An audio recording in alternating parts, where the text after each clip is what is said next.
ఏపీలో టీడీపీ జిల్లా అధ్యక్షుని అధిష్టానం ప్రకటించింది. అయితే ఏపీలోని జిల్లాల వారీగా కాకుండా 25 లోక్సభ నియోజకవర్గాల వారీగా అధ్యక్షులతో పాటు ప్రధాన కార్యదర్శులను కూడా నియమించింది. 25 మంది జిల్లా అధ్యక్షులు బీసీలకు 8, ఓసీలకు 11, ఎస్సీలకి 4, ఎస్టీలకు 1, మైనారిటీలకి 1 చొప్పున కేటాయించింది. అలాగే 5 జిల్లాల అధ్యక్ష బాధ్యతలు మహిళలకు దక్కాయి. జిల్లాల అధ్యక్ష పదవులు దక్కించుకున్న వారిలో కొందరు ఎమ్మెల్యేలు, ఎమ్మెల్సీలు కూడా ఉండటం ఆసక్తిగా మారింది. ఏపీలో జిల్లాల వారీగా అధ్యక్ష, ప్రధాన కార్యదర్శుల ఎంపికకి పెద్ద ఎత్తున కసరత్తు జరిగింది. సామాజిక సమీకరణాలు, స్థానిక రాజకీయాలు అన్ని లెక్కలు వేసుకుని ఈ లిస్టు ఫైనల్ చేశారు టీడీపీ అధినేత చంద్రబాబు. ఆయా నేతల సామర్థ్యం, సీనియారిటీ, విధేయత, అనుభవం లాంటి అంశాలను కూడా పరిగణలోకి తీసుకున్నారు. ఇక జిల్లాల వారీగా పరిశీలనకు వచ్చిన పేర్లు, వాటిలో నుంచి ఎవరికి అవకాశం ఇవ్వాలనే దానిపై ఏపీ టీడీపీ అధ్యక్షుడు పల్లా శ్రీనివాస్, జాతీయ అధ్యక్షుడు చంద్రబాబు క్షుణ్ణంగా పరిశీలించి పార్టీ నేతలతో చర్చించి మరీ జాబితాని ప్రకటించారు. ఇక లోక్సభ నియోజకవర్గాల కమిటీల ఏర్పాటుకు కేబినెట్ కి చేసినంత కసరత్తు చేయాల్సి వచ్చిందని ఈ మధ్య ఏకంగా సీఎం చంద్రబాబే వ్యాఖ్యానించారు. కార్యకర్తలకి ప్రాధాన్యం ఇచ్చేలా, స్థానికంగా పార్టీని బలోపేతం చేసేలా కమిటీలు పనిచేయాలని ఆయన పిలుపునిచ్చారు. పూర్తి అప్డేట్స్ అందించడానికి మా అసోసియేట్ ఎడిటర్ ఈశ్వర్ లైవ్ లో సిద్ధంగా ఉన్నారు. ఈశ్వర్, టీడీపీ జిల్లా అధ్యక్షుల నియామకాలు అసలు ఏ సమీకరణాల ప్రాతిపదికన జరిగాయి? ఏమైనా అనూహ్యంగా జరిగాయా? దీనికి సంబంధించి అప్డేట్స్ ఏంటి? చంద్రబాబు సీనియారిటీకి ఉన్న పొలిటికల్ ఎక్స్పీరియన్స్కి సంబంధించి ఆ వ్యూహాలకి ప్రతిబింబంగా ఈ నియామకాలు జరిగినట్టుగా మనం అర్థం చేసుకోవాల్సిన పరిస్థితి. ఎందుకంటే ఎలక్షన్స్ అయ్యి దాదాపుగా 1.5 సంవత్సరం అయింది.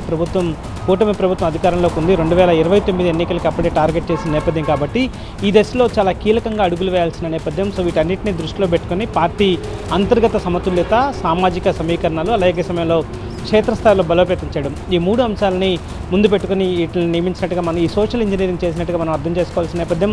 మనం చూస్తే మొత్తం 25 పార్లమెంటు నియోజకవర్గాలకు సంబంధించి అధ్యక్షులను ఏర్పాటు చేస్తే దాదాపుగా 14 బీసీ, ఎస్సీ, ఎస్టీ, మైనార్టీలకు ఇవ్వడం జరిగింది. సో బీసీలకు కావచ్చు, లేకపోతే నిమ్న వర్గాలకు ఎంత ప్రాధాన్యత ఇస్తామో చెప్పే ప్రయత్నాన్ని చాలా బలంగా చేసింది. ఇదే సమయంలో మహిళలకి 5 స్థానాలను కేటాయించడం జరిగింది. చాలా కీలకమైన విజయవాడకి గద్దె అనురాధ, తిరుపతికి పనబాక లక్ష్మి, గౌరు సుచరిత లాంటి వాళ్ళకి ఇవ్వడం, అదే సమయంలో విజయనగరం పార్వతీపురం మన్యంకి తేజోవతి లాంటి వాళ్ళని ఇవ్వడం. సో చాలా 5 మంది, మొత్తం 25లో 5 మహిళలకు కేటాయించడం ద్వారా మహిళా ఓటర్లకి సంబంధించి ఎంత ప్రాధాన్యత ఇస్తున్నాం, మహిళలకు పార్టీలో ఎంతటి ప్రాధాన్యం ఇస్తున్నామో చెప్పే ప్రయత్నం చేసింది. అదే సమయంలో సీనియర్లు, జూనియర్ల కాంబినేషన్ కూడా చాలా ఎఫెక్టివ్గా పర్మిటేషన్స్ అండ్ కాంబినేషన్స్ని చేసినట్టు మనం అర్థం చేసుకోవాల్సిన అవసరం ఉంది. ఎందుకంటే చాలా కీలకమైన నియోజకవర్గాల్లో బీసీలకు సంబంధించి సీనియర్ నేతలు, ముఖ్యంగా నెల్లూరు నియోజకవర్గాన్ని చూస్తే అక్కడ రెడ్డి సామాజిక వర్గం ఆధిపత్యం ఉంటుంది. కానీ అక్కడ బీసీ సామాజిక వర్గానికి సంబంధించిన కీలకమైన నేత, సీనియర్ నేత, పార్టీ లాయలిస్ట్గా ముద్రపడ్డ బీదా రవిచంద్రకి ఇవ్వడం ద్వారా, వాస్తవానికి బీదా రవిచంద్ర ఒకానొక స్థాయిలో రాష్ట్ర అధ్యక్ష పదవికి పోటీలో ఉన్నారు. సో అట్లాంటి ఆయన తీసుకెళ్లి నెల్లూరు జిల్లా అధ్యక్ష పదవికి ఇవ్వడం ద్వారా ఆ ప్రాంతానికి ఇస్తున్న ప్రాధాన్యత ఎంత కీలకంగా ఉంటుందో అర్థం చేసుకోవాల్సిన నేపథ్యం అన్నట్టుగా చెప్పే ప్రయత్నాన్ని తెలుగుదేశం పార్టీ చేసింది. అదే సమయంలో విజయవాడ, తిరుపతి లాంటి చోట్ల గద్దె అనురాధ, పనబాక లక్ష్మి లాంటి వాళ్ళకి ఇవ్వడం ద్వారా మహిళలకి ప్రాధాన్యత ఇవ్వడంతో పాటు వాళ్ళిద్దరూ చాలా సీనియర్ నేతలు, అక్కడ ఉన్న రాజకీయ ప్రాధాన్యత దృష్ట్యా వాళ్ళిద్దరికి ఇవ్వడం ద్వారా చాలా బలమైన నాయకత్వాన్ని అందించే ప్రయత్నం చేస్తున్నామని చెప్పే ప్రయత్నం చేసింది. అదే సమయంలో మహిళలకి, బీసీలకి సంబంధించి కేవలం ట్రెడిషనల్ ఓట్ బ్యాంక్ మాత్రమే కాకుండా అన్ని సామాజిక వర్గాలకి ప్రాతినిధ్యం ఇవ్వడం ద్వారా మిగతా సామాజిక వర్గాలకు కూడా ప్రాతినిధ్యాన్ని పెంచే అవకాశాన్ని కల్పిస్తున్నట్టుగా చెప్పే ప్రయత్నం చేసింది. అదే సమయంలో ఎమ్మెల్యేలుగా ఉన్న 4, ఎంఎస్ రాజు కావచ్చు, బడేటి రాధాకృష్ణ కావచ్చు, అదే సమయంలో సుచరిత రెడ్డి కావచ్చు, ఉగ్ర నరసింహారెడ్డి, ఈ 4కి ఎమ్మెల్యేలుగా ఉన్నారు.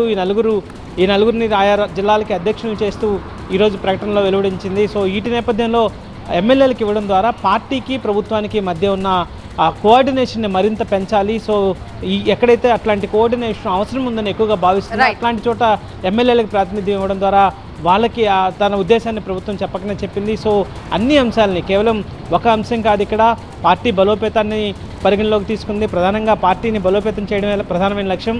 అదే సమయంలో సామాజిక సమతుల్యతని పాటిస్తూ ఆ పార్టీలో అంతర్గత కోఆర్డినేషన్ కూడా దెబ్బతినకుండా ఈ మొత్తం ప్రక్రియనైతే చేపట్టిన విధానం చివరి క్షణాల్లో గత 4 రోజుల క్రితం ఒక లీక్ ఇచ్చింది.